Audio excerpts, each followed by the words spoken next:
Ready ആയിട്ടാ ഇന്നോ? ആ അവര് നോക്കാ വിളിക്കാന്നൊക്കെ പറഞ്ഞിട്ടുണ്ട്. ഇപ്പൊ നാളെ ഒരു ഇന്റർവ്യൂ കൂടി ഉണ്ട്. എന്തായാലും പറഞ്ഞു വീട്ടിൽ വിളിക്കാന്ന്. ഒന്നിട്ട് വരുമോ? അപ്പൊ വരാം.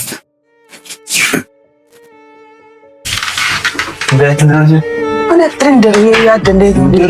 പോവാണ്ട് ജോലി കിട്ടുമോ? ഇപ്പൊ വിസ കഴിയാറായില്ലേ? ഇതിപ്പോ രണ്ടുമായിട്ട് നമ്മള് വിസ റിന്യൂ ചെയ്ത് കൊടുക്കും. വിസയുടെ കോസ്റ്റ് ഒന്നും നീ നോക്കണ്ട, അത് ഞാൻ നോക്കിക്കോ. പിന്നെ രാവിലെ മുതൽ വേറെ പറയേണ്ടത്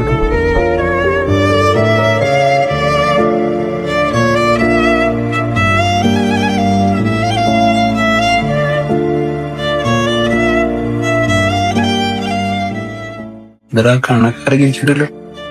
ഒന്നുമില്ല, കൊറേ ആയില്ല ഇങ്ങനെ നിങ്ങളെ ബുദ്ധിമുട്ടിച്ചിട്ട് നിൽക്കുന്നു.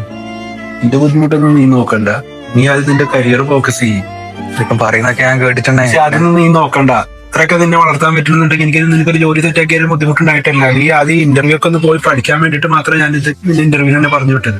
ഞാൻ തിരിച്ച് നാട്ടിലേക്ക് തന്നെ പോവാ. എന്തിനാ നാട്ടിൽ പോണ്? എനിക്ക് ഈ പണിയും കാര്യമൊന്നും സെറ്റ് ആവൂല. ഞങ്ങൾക്ക് ഒരു ബിസിനസ്സും കാര്യങ്ങൾ തുടങ്ങണം എന്ന് ആഗ്രഹം ഉണ്ടായിരുന്നു. ആ ബിസിനസ് ആണ് നിനക്ക് താല്പര്യം എന്നുണ്ടെങ്കിൽ എന്റെ ഫ്രണ്ട് ഉണ്ട്, ആ മുത്തീനുള്ള ടാക്സി നടത്തുന്നവർ, അവരുടെ അടുത്തേക്ക് പോയിക്കോ.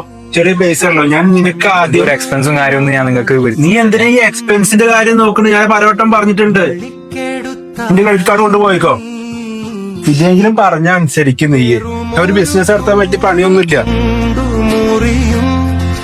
ചെറുമൂന നോക്കുകൊണ്ടു വിളറും ഒരു നേർത്ത പൈതലിന്റെ മുഖമേ